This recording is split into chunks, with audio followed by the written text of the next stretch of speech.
ஓம் நமச்சிவாய.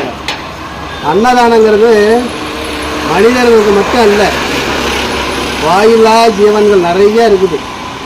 இந்த குரங்குங்க, இந்த நாய்ங்க, இந்த மான்ங்க, எவ்வளோ ஜீவராசிகள்லாம் இருக்குது. அதுக்கு அன்னதானம் வணங்குங்க.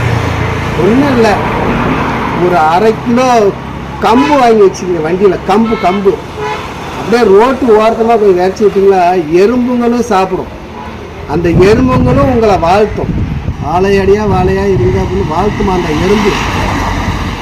எறும்புக்கும் தலை சாய்ச்சிருக்காரு நம்ம சிவபெருமான்.